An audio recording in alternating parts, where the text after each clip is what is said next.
Good morning, everybody. 11 a.m. here on the Pacific Coast. I am the Region 5 Public Policy Division rep, and I'm excited to be with all of you today. And I'm Beth Devonshire. I'm the Region 1 Public Policy rep. So welcome. And it's 1 o'clock here. Actually, no, 2. And it's gorgeous outside.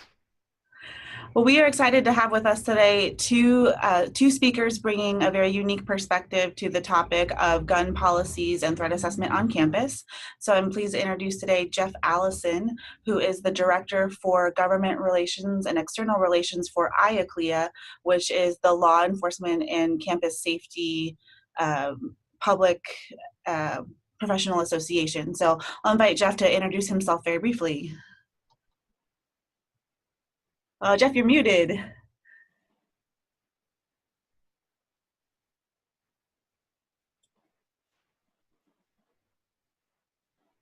There you go. Me? Yep. Good. Great.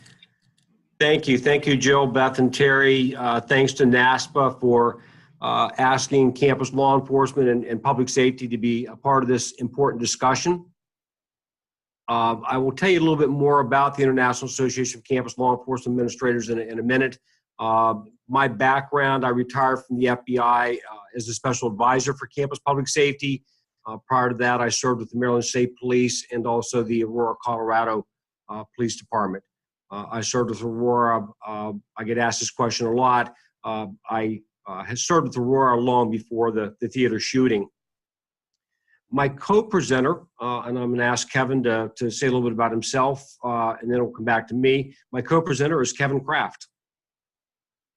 Hi, afternoon and morning, everyone. Thanks for, especially to Jill, Beth, and Terry for having us and organizing this. So I'm Kevin Kraft. I'm the Director of Community Standards at Tufts University. I've been in student conduct for probably about 10 years, and all during that time of student conduct, I've also been involved in threat assessment and management. So I've started 2 threat assessment teams at different institutions that I've been at, and participated, relevant to this conversation today, participated in code reviews, policy reviews, including our weapons policy at 3 different institutions. So I'm looking forward to this conversation. I'm also here, I think I was asked because I'm part of ATAP, the Association of Threat Assessment Professionals, so I wanted to acknowledge that. And also, to be clear, I'm not speaking for any official position of ATAP, I'm just speaking for myself. So we've asked Kevin and Jeff both to give about a 10 to 15 minute kind of informational session on the platforms of policy that are affecting their individual niches of student affairs and higher education. And after both of them have an opportunity to share with you all, we'll open up the floor for questions and dialogue. So take it away, Jeff. Hey, thank you so much. And this will not at all be death by PowerPoint, but I would like to share a few statistics with our participants just to paint a picture about campus safety and campus violence in particular. Before I do that, though, the International Association of Campus Law Enforcement Administrators, we are an international membership organization. We have approximately 3,500 members, 1,400 institutional members, and we are spread over 15 countries around the world. Most of our members are in the United States and Canada.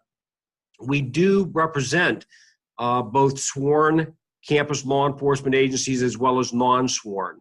Right now in the United States of America, about 90% of your public colleges and universities with a student body of over 2,500, about 90% of the public schools have their own campus police department. The comparable number for private college universities is about 40%. Our membership runs the gamut.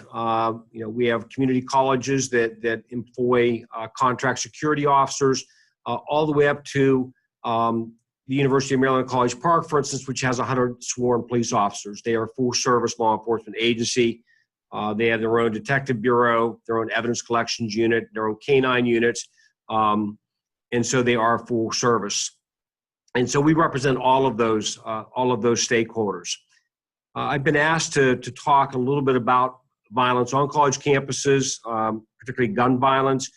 Again, I'll do that with some statistics, and then I will talk a little bit about campus carry policies and in particular where IACLEA stands on those issues. And then I'll segue over to Kevin to talk more specifically about behavior threat assessment and management. The primary document that I'm looking to today is one, it's a little bit dated admittedly, but the U.S. Department of Justice, Bureau of Justice Statistics, back in 2005, put out a report called Violent Victimization of College Students. And they collected data over about a 7-year period. The thing I'd like to say about this BJS report is it is based on the National Crime Victimization Survey. And that really is the gold standard in the criminal justice field for collecting data on a number of things, victimization, arrest, that type of thing. And what the BJS report tells us is that college students experience less violent crime than non-students in the same age cohort. And the numbers are for every 1,000 college students, approximately 6.1 during the data period. Approximately 6.1 out of 1,000 college students experience some form of violence. And with non-students, the rate was 7.5 per 1,000. Now, that number does not include sexual assault. But for all other violent crimes, again, what it shows is that college students in general are more safe than non-college students in the same age cohort. According to the BJS study, 93% of violent crime against college students occurs off campus. And again, that excludes sexual assault. We're going to come back to that off-campus issue in a minute when I talk to you about a different data set. I believe, again, because the basis for this report was the National Crime Victimization Survey, that is a fairly reliable number and a key point that most violent crime does take place against college students takes place off campus. 72% of it occurs at night. I don't think that's any surprise. Was a little bit surprising to me that in 2/3 of the cases, there was no weapon involved.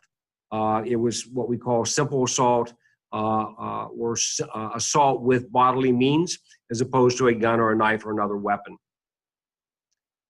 The second report, and it is much, much more recent, is issued by the U.S. Department of Justice Office for Victims of Crime. They recently released a series of what they call fast fact sheets. And they do have one, if you go to their website, against the Office for Victims of Crime, they have one called Campus Victimization. And it covers the period 2005 to 2015. The Campus Victimization fact sheet is based on Clery data.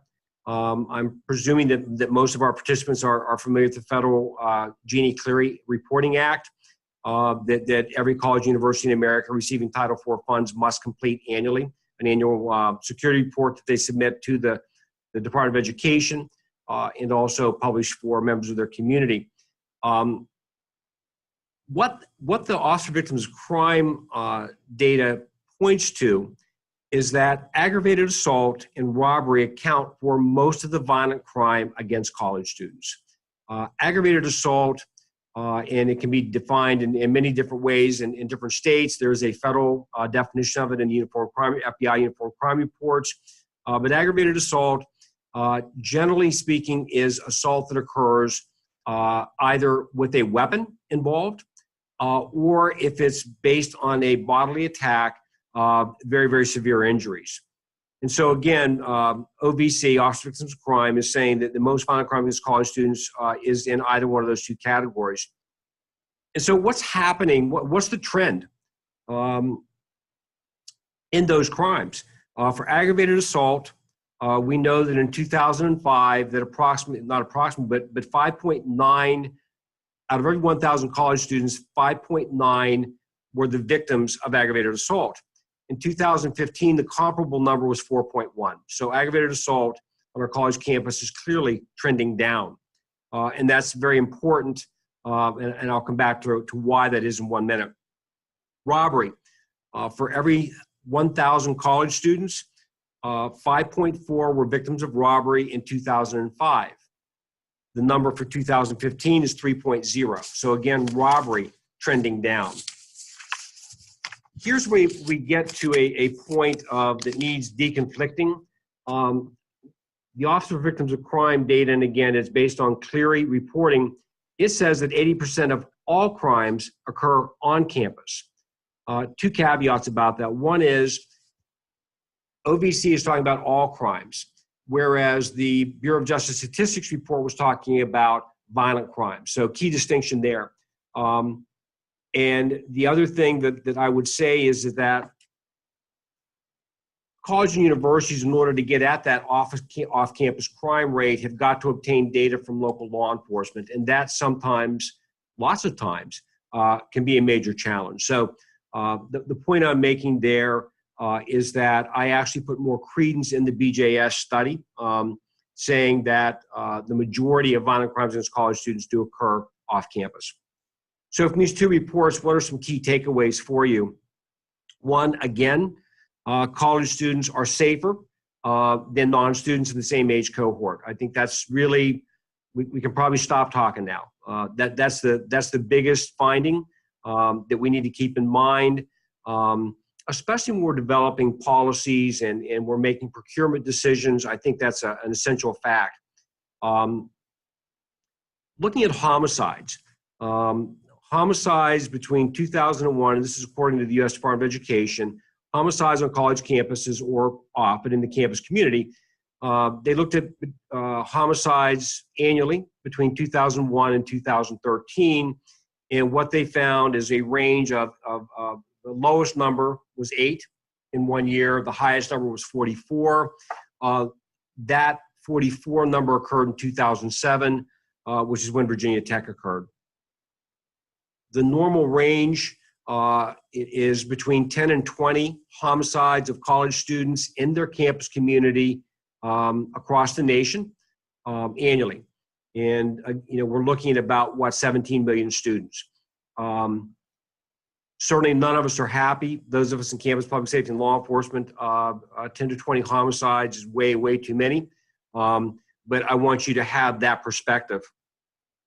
The second key takeaway is, let's go back to aggravated assault. In the criminal justice field and in law enforcement circles, aggravated assault is considered to be the most reliable indicator of violent crime. And the biggest reason for that is that because of modern medical advances, we save a lot of people that we might not have saved 20 years ago. And so if you're just looking at homicides, that may not really be an indicator, good indicator of how criminogenic a particular area is. Aggravated assault is considered a much, much more reliable and valid indicator. As we saw, aggravated assault on our college campuses is trending down, and that is good news.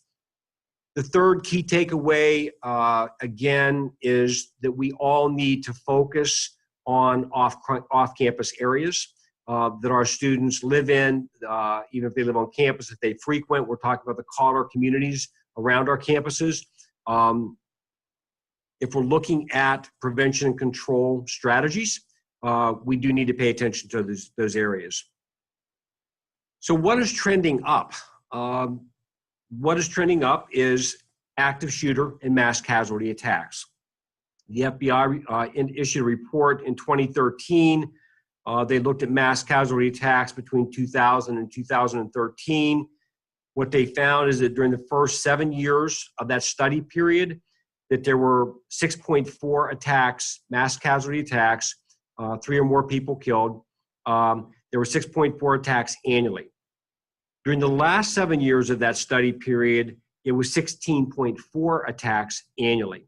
So that is what's trending up. As we're all aware, these are low frequency but extremely high consequence events, and that result in a great deal of fear. People's sense of safety is adversely affected. After Parkland, the Parkland high school shooting in Florida, I can tell you that certainly across the nation, that the sense of safety on our high school campuses was diminished. I can tell you because I have a son who's a freshman in college, and we talked that day and the next day, I can tell you that the sense of safety, even on college campuses, was diminished. And that's another reason why these events, these catastrophic events, get so much attention.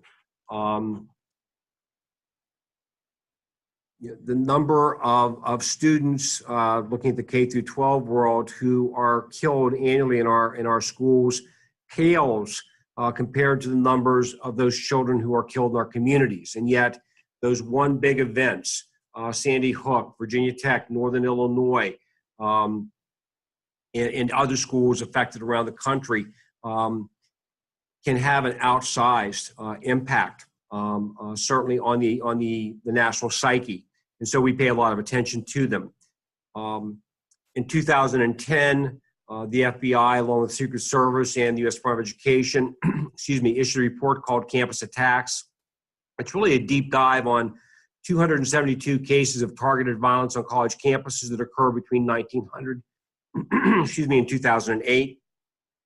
I commend that report, and actually it's hopefully going to be followed by an even more in-depth look at a number of those targeted violence cases on our college campuses. So the gun debate, it takes place within that context. We're all aware of that. Again, sort of summarizing, if you look at violent crime on our college campuses, it is in the two most prevalent categories, robbery and aggravated assault, is trending down. Active shooter, mass casualty attacks are trending up. And so they do get a lot of attention. As a just sort of a side note, I would point out that there are safety and security experts who feel that we are devoting so many resources to preventing and controlling mass casualty attacks that we may be neglecting higher frequency events, catastrophic events, whether they be natural or man-made. Again, while I think you can make, they do make some cogent arguments, the fact of the matter is that these mass casualty attacks, the catastrophic nature of them has a major national impact on people's sense of safety, our college students, our children, our parents. So that's sort of the statistical picture I wanted to paint of violence levels on our college campuses. They're basically safe places. We can always do more. I can tell you that the members of IACLEA and IACLEA as an organization are always looking at ways that we can do a better job of preventing and controlling crime in our campus communities. So I was also asked to talk a little bit about IACLEA's position on gun violence on campus carry. I'll back up one step though and talk about the arming of officers. We know, again, based on a Bureau of Justice Statistics census of campus law enforcement, that between 2005 and 2012, the percentage of campuses, college campuses in America, that had armed police departments grew from 68 to 75%. So there is an uptick, and obviously early on in that study period is when Virginia Tech happened, and that did have an immense impact on the decision by many campus communities to move to an armed force. IACLEA has not taken a formal position on whether campus public safety agencies should be armed or not armed. What we have said is that you have to start with the mission that you've assigned to your campus public safety agency. And again, campus public safety, I'm going to use that generically here to include both sworn and non-sworn agencies. You have to start with the mission that you've assigned to that agency. And our belief is, our conviction is that you then have to hire and train and equip to that mission. After Virginia Tech, there were 4 or 5 commissions, study commissions that were set up at both the federal and state level, and also internally. And one of the consensus findings and recommendations they made was along those same lines, is that instead of us trying to prescribe the way forward for an individual campus, understanding that campuses have their own unique climates and cultures, instead of us trying to prescribe a way forward, that what we would say is that each campus has got to decide as a community what the mission of their campus public safety agency is. And once you've decided that a mission, that you determined that mission, then you hire, train, and equip to the mission. IACLEA position statement on gun violence, just in the last 3 months, our board of directors did take a vote. I'll tell you, it was a very close vote on gun violence. And we voted, the position of IACLEA now is that we support a ban on military-style assault rifles, a ban on bump stocks. We support extreme risk protection orders, or what's called in some states red flag laws. We support behavior threat assessment teams. We support anonymous tip lines. We certainly support increased mental health services. And we also support expanding the National Averted School Attacks database to include institutions of higher education. If you're not familiar with that database, after 2005, close to the end of my time here, after the Sandy Hook attack,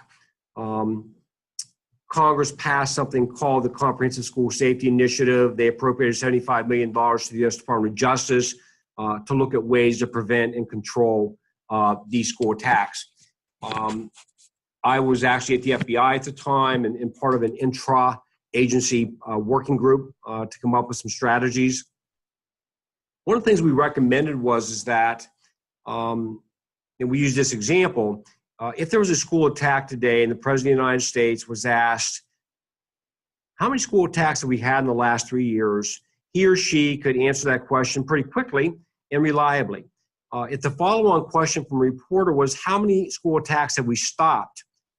The President of the United States couldn't answer that question because nobody in America can answer that question. And so what we decided to do is devote some of those resources from the Comprehensive School Safety Initiative to setting up a national database to collect information on averted attacks at the K through 12 level. And the database now is up well over 50 cases. What it's looking at is, it's not looking at the perpetrator, the potential perpetrator, and trying to figure out what their motives were or anything else. What it basically said was, we stopped this attack. How did we stop it?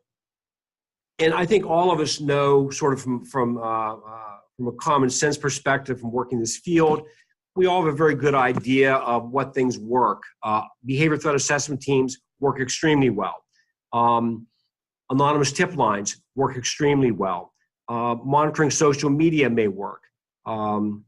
At the K through 12 level, the presence of a school resource officer may work. So we all know that, but it hasn't been, there's no evidence basis for that conclusion. And so what we set about to do with this national database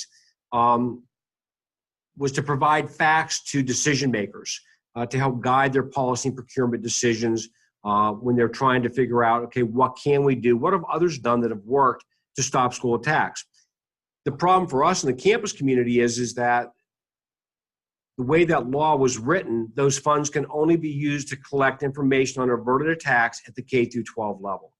So we are working very hard with the Justice Department to get authorization to expand the database to institutions of higher education. So that was the last thing that I was saying there that we support.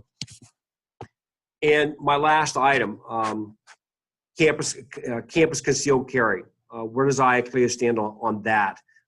We know that more and more states have passed legislation authorizing campus carry. Still others are considering it and debating it.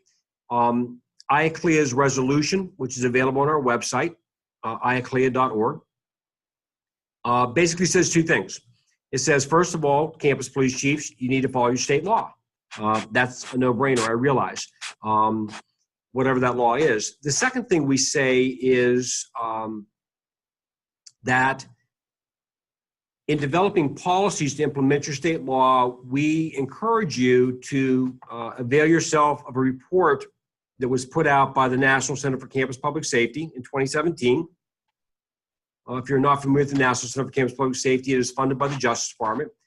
And in 2017, they conducted a focus group at a small college in Texas. And what they did was they brought together campus police chiefs and directors of public safety from states that were considering campus carry legislation. And they also brought in campus police chiefs and directors of public safety from states that had already implemented it, Colorado and some of the other states that had had it in effect for 2 or 3 years, so that they could identify, particularly in the states that had already implemented it, what the challenges were, what the resources were, what the challenges were, and share that with these campus police chiefs who are now on the bubble, who are on the verge of maybe having to develop and implement policies for campus carry. That report identifies a number of key considerations.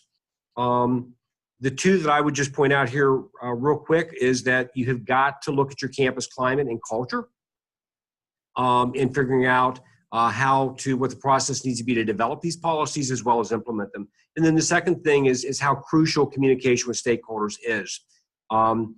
You may be aware that recently Johns Hopkins University in Baltimore was looking at creating its own police force, the private university, and they were trying to get authorization from the Maryland State Legislature to create their own police force. And part of the pushback that they got was about the communication with the community, with students and faculty and parents and people living in the area and staff at the university. So I think the Johns Hopkins situation underscores what the National Center for Campus Public Safety report said, is that is one of the key considerations, communication with stakeholders. The last example I'd give, and then I'll turn it over to Kevin, is that, again, you may or may not be aware of this, but last week at the University of Wyoming, the chief of police there issued a trespassing ticket to a county delegate who carried a weapon on campus in violation of the campus's no carry policy. It was intentional. It was choreographed. The chief of police and the county delegate knew that it was going to happen because the county delegate wanted standing to take the university's policy to court. So this churning back and forth continues. Again, I think that the National Center's report has some really fantastic resources and recommendations for how to go about implementing campus carry policies if your state goes in that direction. So, Terry, Jill, and Beth, I'll hold up there and turn it over to Kevin. Great. Well, thanks, Jeff. It's really interesting. I love hearing the statistical picture. So thanks for sharing that. I'll just do 3 really quick hits so we can leave time for discussion and make sure we have a good. I'm really interested in the back and forth here. So I'll just say 3 things really quickly. First thing is about, how does threat assessment factor into this question about guns on campus and this whole debate that we're having in the country right now about the place of guns in society and in our sense on campus. Second thing is, how do we deal with this sensitivity that a lot of our students have to guns? Here at Tufts, we have some students who just graduated from Marjorie Stoneman Douglas High School last year and are first-year students here now. We've had 2 incidents recently where people thought they saw a gun and called 911 and said, I think I see a person walking around with a gun on campus. And so, it seems like to me there's been an increased sensitivity there. So, I want to touch on briefly how we deal with that. And then the third thing is I wanted to, particularly given this is the public policy forum in NASPA, I wanted to comment on a couple public policy issues that have been sort of coming up related to this. And, it's a mega and complex landscape, but, I'll just try and touch on a couple things that are of particular interest.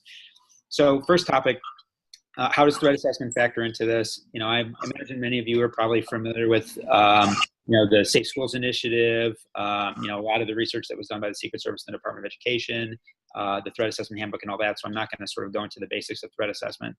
But what I will say is when people, there's a lot of energy, at least my experience has been, after these things happen, there's a lot of energy around, what are you doing about this? What are you doing to prevent these mass shootings?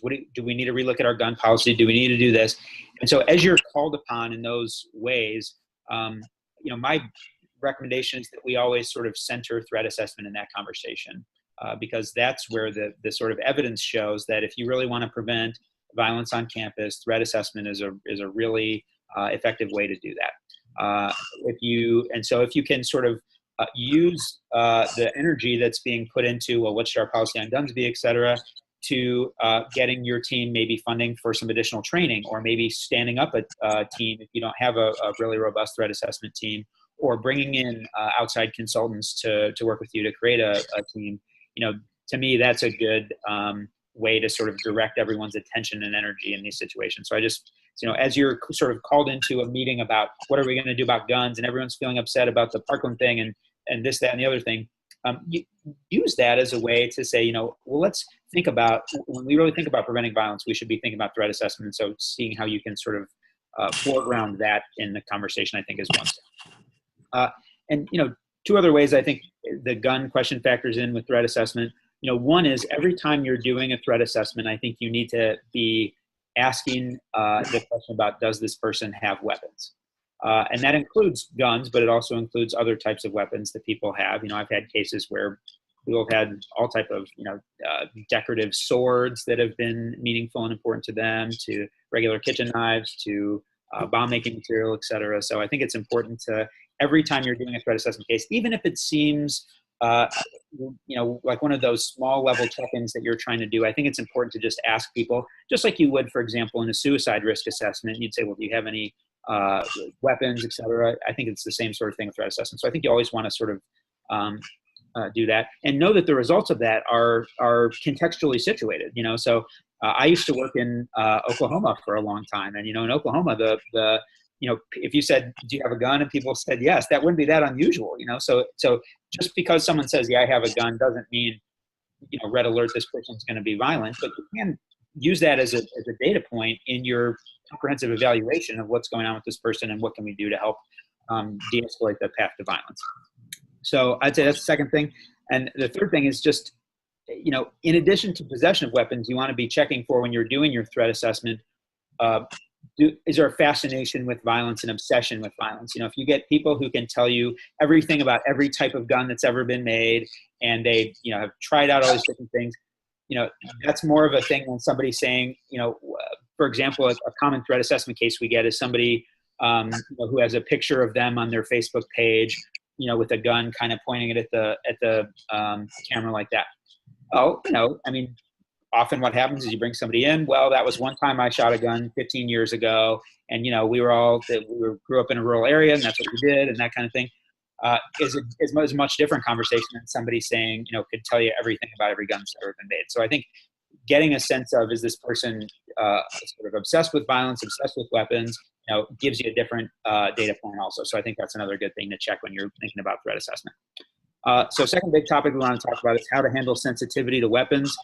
I don't know about you all. I'm interested in hearing everyone's opinions about this, but here we've had a very heightened sensitivity, I think, to weapons, particularly after the shooting in Parkland, Florida. We've had two incidents recently where someone's called 911 and said, hey, I see someone walking around with a gun. So as you can imagine, they reported in this sort of tearful, crying way that sort of makes you think, wow, there's about to be a really serious emergency, right? I see somebody walking into this building with a gun. And so we've just in the last month had two major activations of we have sworn law enforcement in Tufts, so our law enforcement going over there. And of course, when you get there, person's gone on arrival.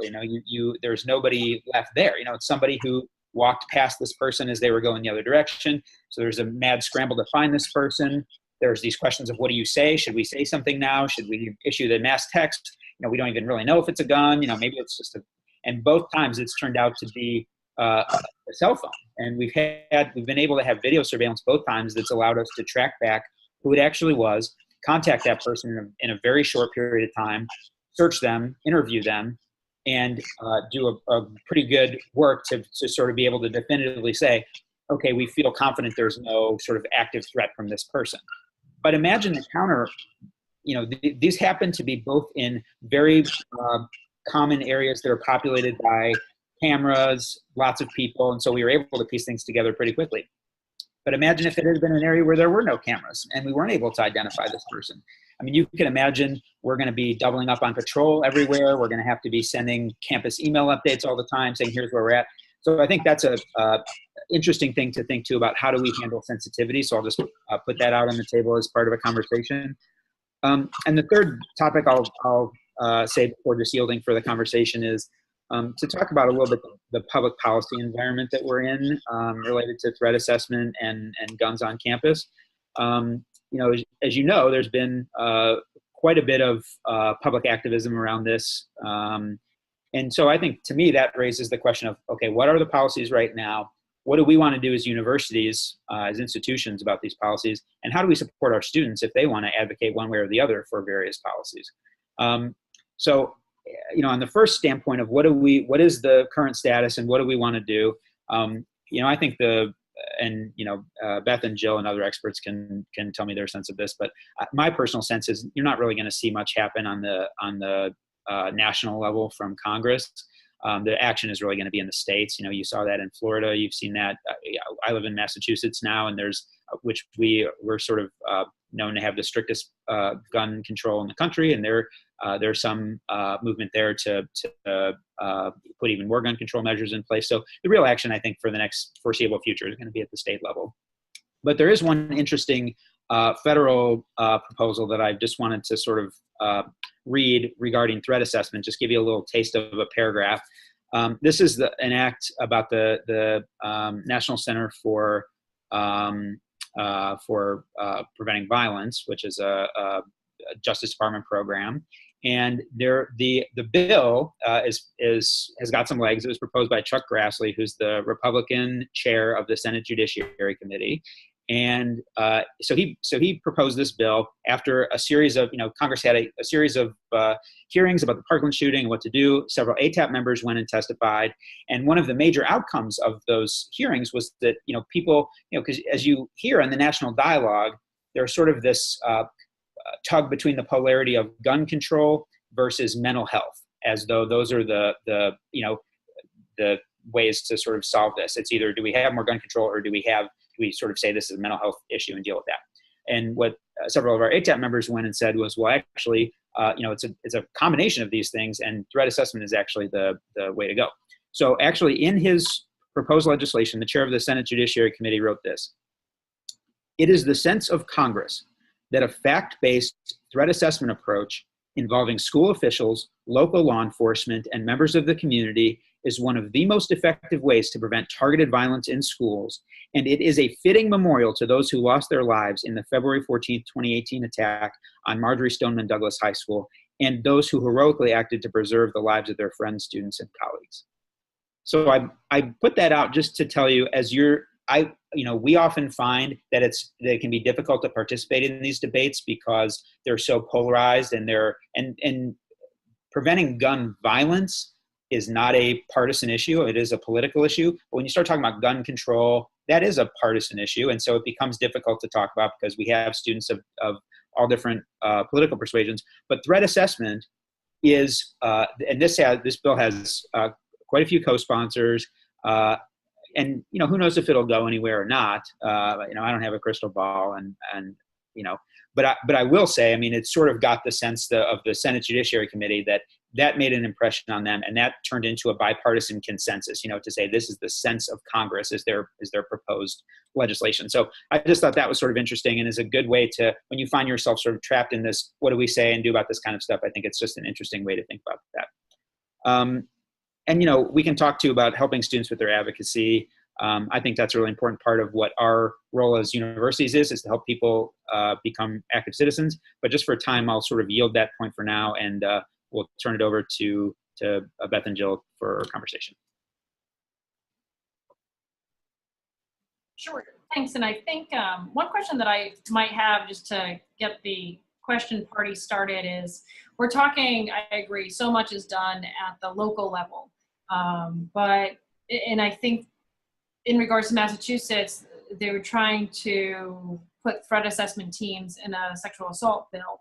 Yeah. I don't think that that's going to go very far, but the importance of making sure that you're aware of these parts of legislation, because if folks, Congress, your state legislature is controlling who sits on your threat team. I know that there was a state a couple of years ago where they wanted a student on the state legislature was saying, well, a student should be on a threat assessment team. And it was understanding and educating people as to why that wasn't a good idea. So I would just make that point there. Also, you know, if either you or Jeff can talk a little bit about red flag states. I mean, there are currently only 5 states that are red flag states.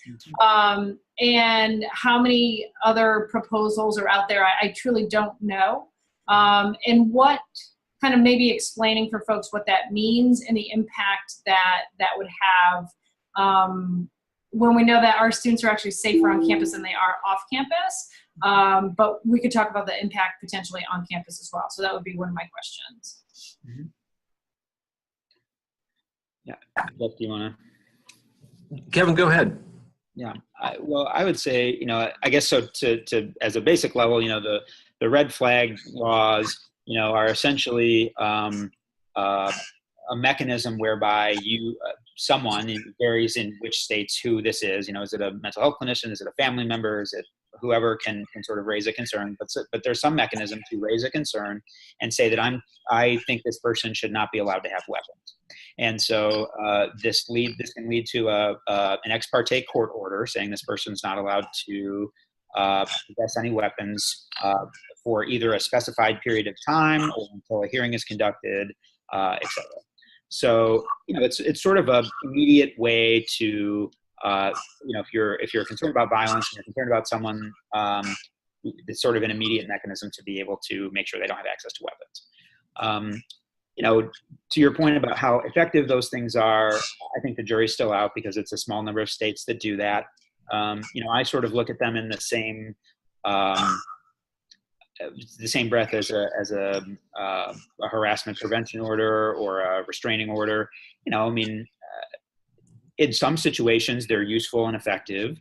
In other situations, words on a page that aren't going to do anything, right? So, I mean, I think the reality is, it's just like everything in threat assessment. I think you decide on a case-by-case basis what seems the most appropriate in your situation. If you feel certain that this person, in fact, has weapons and would give them to you, with you know, if the sheriff showed up at their house and said, you know, here's this court order, you know, put all your weapons in this bin, and that would make a difference in your case, then that seems to be something that could help. But in many cases, you know, I don't know that I would advocate for doing it in a more blanket way either. So that, I guess that's my sort of thinking is, you know, still forming as the conversation evolved on this, but I would say those are kind of initial reactions.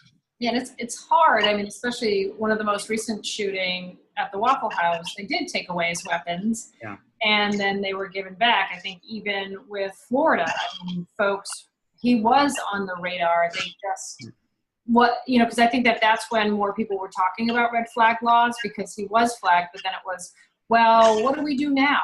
You know, we don't have the due process rights to take their gun away. And then, you know, just a few months later, now we have the Waffle House shooting where, well, it wasn't a red flag, but they actually did take the guns away, and then somebody gave them back. So I do wonder what will happen, but I think it's, you know, it would be interesting dialogue. And I guess, Jeff, to direct it to you, I mean, it sounds like this is something that was part of the IACLEA discussion. Could you go into a little bit more detail about what the discussion was about red flag states or laws and the impact that it might have? Sure. And part of it was influenced by a collaboration we've been doing with the National Coalition Against Domestic Violence, and they are pushing for wider employment of extreme risk protection orders at the federal level, expanding the definition of what constitutes domestic violence. I think sometimes one of the things that gets maybe not talked about enough when we're looking at mass casualty attacks, the church in Sutherland Springs, Texas being one of them, is the nexus to domestic violence. And so in that context, we've been working with the National Coalition, and they are trying to get the federal government, where federal jurisdiction it comes into play, to support extreme risk protection orders, including federal funding for jurisdictions that use them versus those who don't, and training on them. And I think Kevin may have alluded to this, but well, he did, that there is momentum in Congress also for supporting expanded use of ERPO. And so, yes, we do, to us, that, Kevin said that, this comes down sometimes to this debate between, as if it's an all or nothing proposition between guns and mental health. Our members basically look at it and say that there are many, many variables that we've got to address if we're going to be effective, and extreme risk protection orders being one of them. Thank you both for the thoughtful responses. We have about 10 minutes left of our time today. I'm wondering if any of our participants might have a question or want to engage with the dialogue.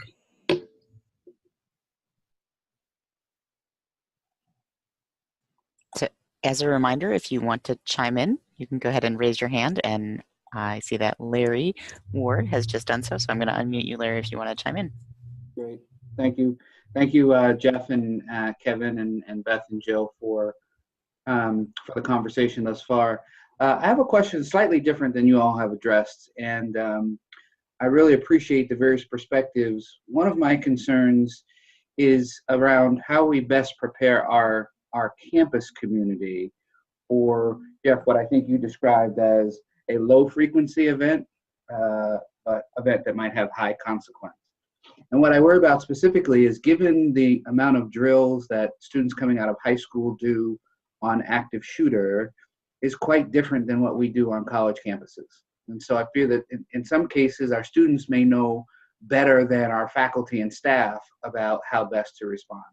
So I'm interested in either from you all or from those around who are participating, what you have found to work on your campuses or in your experiences in preparing a campus community for something that is highly unlikely. Kevin, feel free. Do you want to go first? Yeah, sure. I mean, I think, I remember after Virginia Tech, when we first started doing, the FBI came out with their get out, hide out, take out video, and that sort of became the training. And I remember thinking, wow, we're really advanced. We're really doing something that's really positive here. We're addressing this thing. We sort of rolled out the thing where everyone had to watch the video prior to matriculation, and we were less consistent on faculty and staff, I think.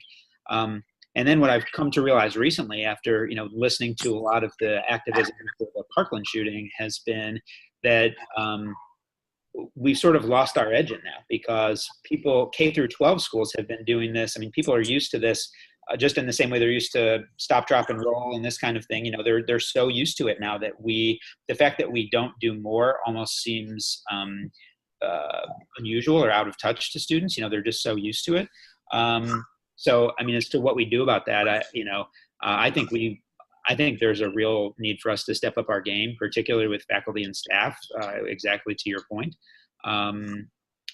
Yeah, I don't know of any schools that are doing a great job with that. I mean, for myself, I have to say I was surprised to hear the extent of the training that people got when they were in the K through 12 setting. I sort of knew it permeated there to some extent, but I was surprised talking to some of our students how pervasive the training was and how intense it was.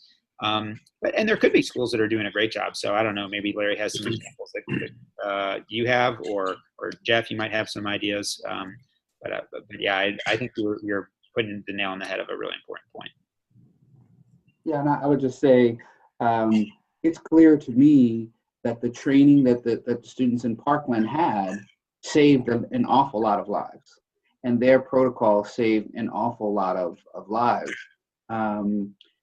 regrettably lives lost, I mean, you have to mourn, but I remain very, very impressed in a situation of tremendous chaos and people being scared to death that their training as a community, as a high school community, kicked in and saved lives. And so I think that's terribly instructive for our campuses. Yeah, Larry, there are, action can be, the impetus for action can come at the state level. Virginia, Illinois, there are some other states out there that mandate, certainly the K through 12 level anyhow, mandate these sort of emergency preparedness drills. But in many areas, it is sort of left up to the campus community to decide what direction they want to go in. Some campuses require their faculty, first day of classes, and as a part of the syllabi, to talk about, in 3 or 4 minutes, but to talk about this is what we're going to do. Whether it's an active shooter, whether it's a tornado, whether it's a tractor trailer or a train carrying hazardous materials that flips over, this is what we're going to do. And I applaud those campuses for doing that. And I think Kevin is sort of saying the same thing. We have other campuses that have developed really sophisticated, impactful videos and other means to communication vehicles that resonate with this generation of students. They've done a really good job of it.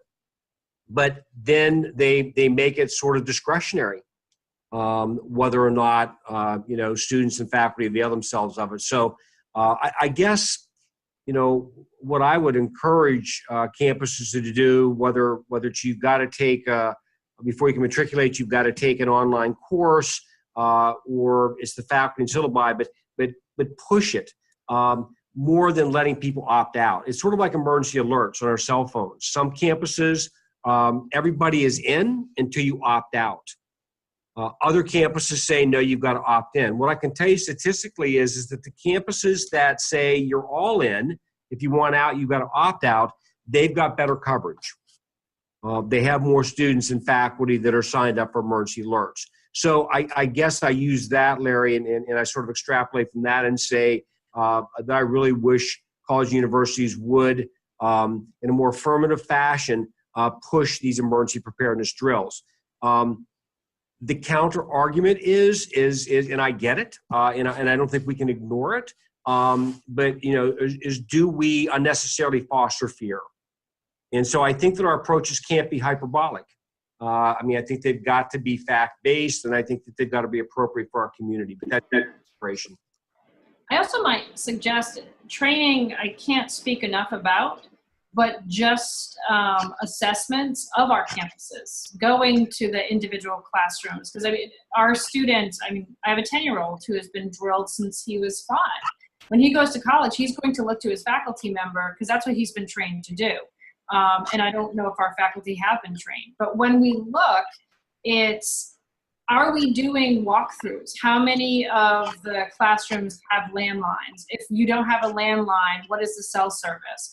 And is it going to jam? Because now you have, X amount of people on your campus who are picking up their phone and texting and sending these messages.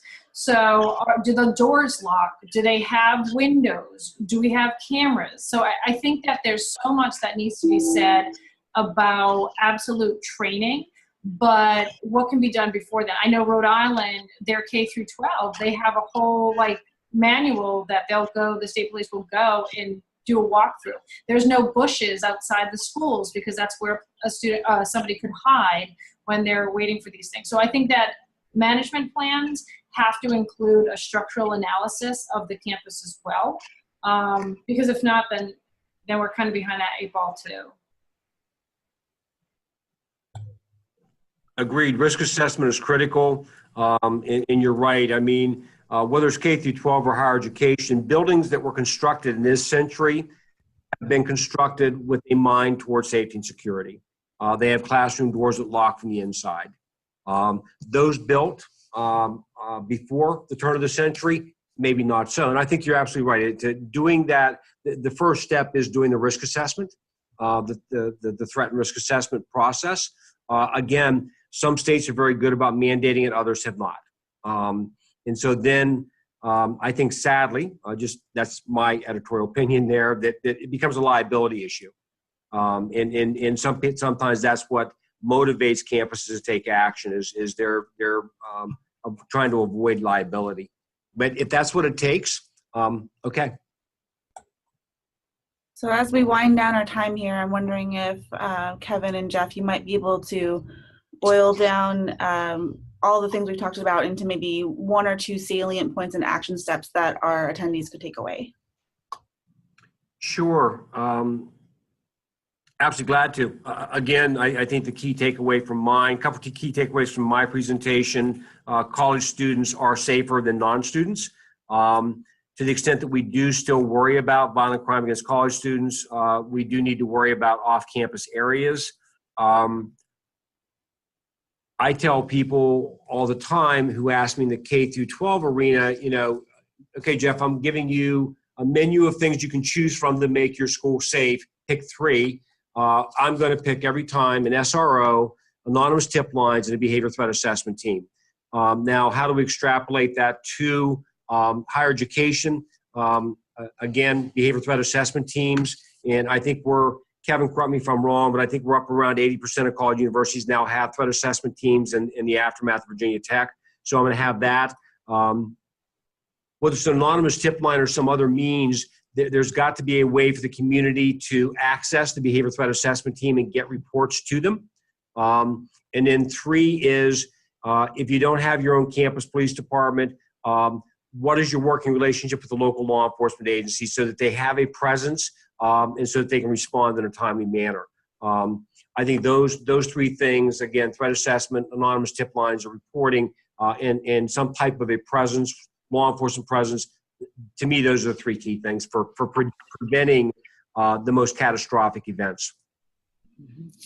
Yeah, I would in a nutshell, I would say a couple. I mean, one is threat assessment saves lives. And so use the energy that people have around this conversation to channel it into a tabletop. I mean, you can use a lot of the evidence and the information from many of these mass shootings is in the public domain. So you could easily use that as a tabletop exercise or a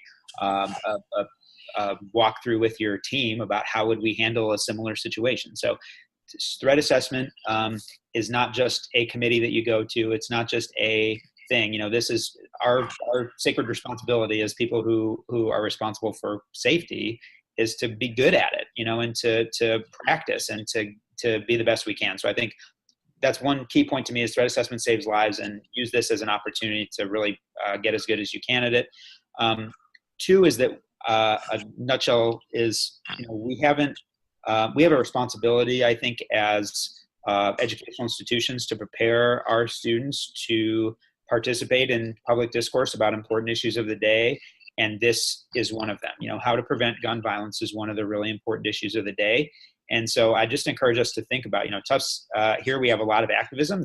We've had the students here participate in the walkout. We've had protests. We've had that kind of thing.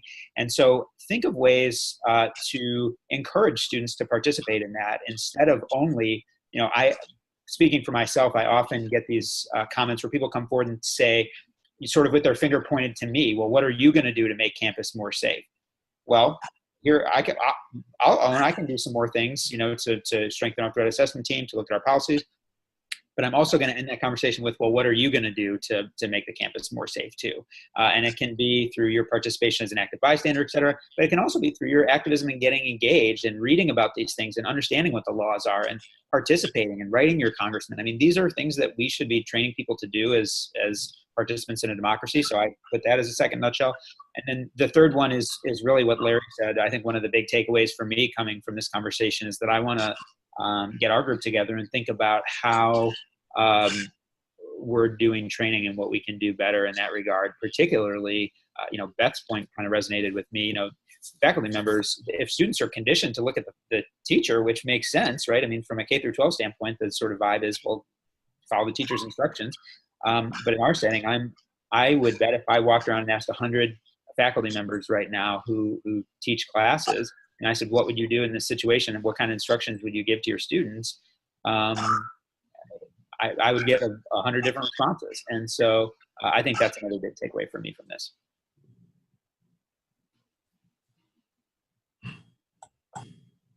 Thank you all so much for your participation. I'll turn it back over to Terry to close it out. Sure. I just thank you all for coming, and this session was recorded, so we will send out the link to the recording to those who would like to share it. But otherwise, I release you to the rest of your day. Have a good afternoon, everyone. Thank you.